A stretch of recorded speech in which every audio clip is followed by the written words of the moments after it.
There are addictions that destroy lives. Alcohol, drugs, gambling, social media.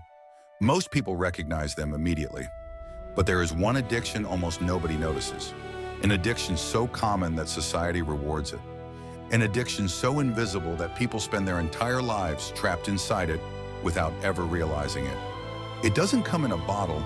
It isn't sold in dark alleys. It doesn't even feel dangerous because it feels normal. This addiction is the desperate need to feel good all the time, the endless pursuit of comfort, the inability to sit quietly with discomfort. Every time boredom appears, you reach for your phone. Every time loneliness arrives, you open another app.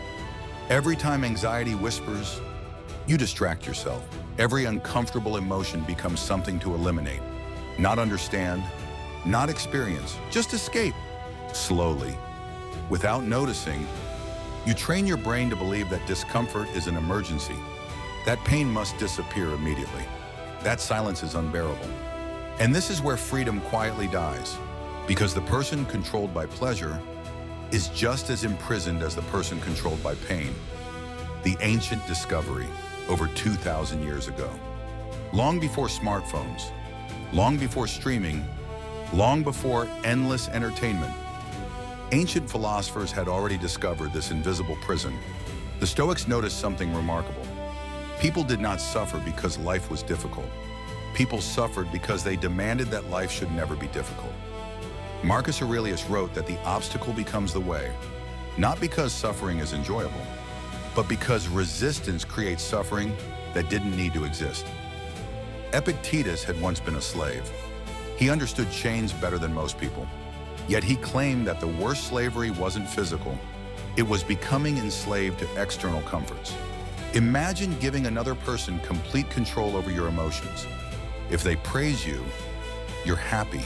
If they criticize you, you're devastated. Who is really in control? Not you. They are. Now replace that person with comfort itself. If comfort controls your happiness, then comfort owns you. Your brain was rewired. Modern neuroscience explains what philosophers only observed.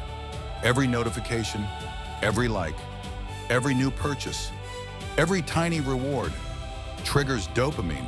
Contrary to popular belief, dopamine isn't the chemical of happiness. It's the chemical of anticipation.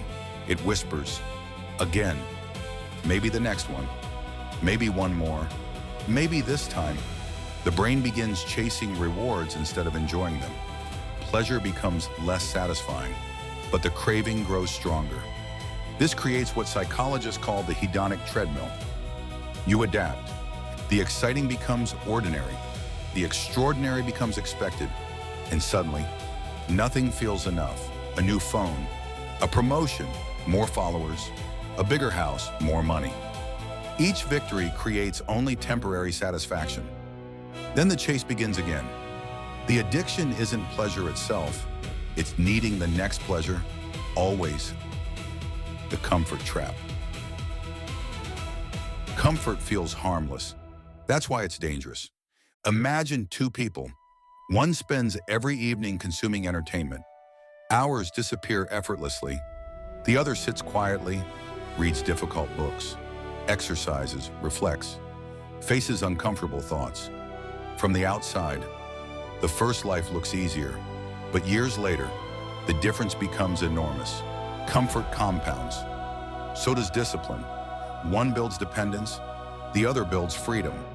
Nietzsche warned that comfort weakens the human spirit. He believed growth requires resistance. Without challenge, strength never develops. Just as muscles weaken without weight, character weakens without difficulty. The greatest danger isn't suffering. It's becoming incapable of suffering. Because the moment life inevitably becomes difficult, you collapse. Not because life became harder, because you became softer. The addiction to identity. There is another invisible addiction, perhaps even deeper, the addiction to who you think you are. Most people spend decades protecting an image. I am successful. I am intelligent. I am attractive. I am important. Every compliment feeds it. Every criticism threatens it. Soon, you stop living. You start performing. Every conversation becomes reputation management. Every achievement becomes identity maintenance. Every failure feels like death. Because if your identity depends on success, failure destroys you. But philosophers notice something strange. The self you're protecting may not even exist. Buddhist philosophy calls it illusion. Existentialists call it construction. Psychology calls it narrative identity. Whatever name you choose, the conclusion is unsettling. You are not your job. You are not your income. You are not your followers. You are not your achievements. Yet millions spend their entire lives addicted to protecting those labels. Freedom looks strange.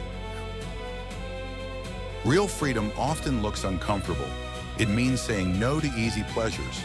It means choosing boredom instead of endless stimulation, silence instead of constant noise, reflection instead of distraction. It means walking without headphones, eating without scrolling, waiting without reaching for your phone. At first, it feels unbearable because withdrawal always does. The mind screams for stimulation, for novelty, for escape. But something remarkable happens. Eventually, the noise fades. You begin noticing things you hadn't seen for years. The wind, birds, your breathing, your thoughts. You rediscover something modern life quietly stole. Your attention, and attention is life itself. Where your attention goes, your life follows.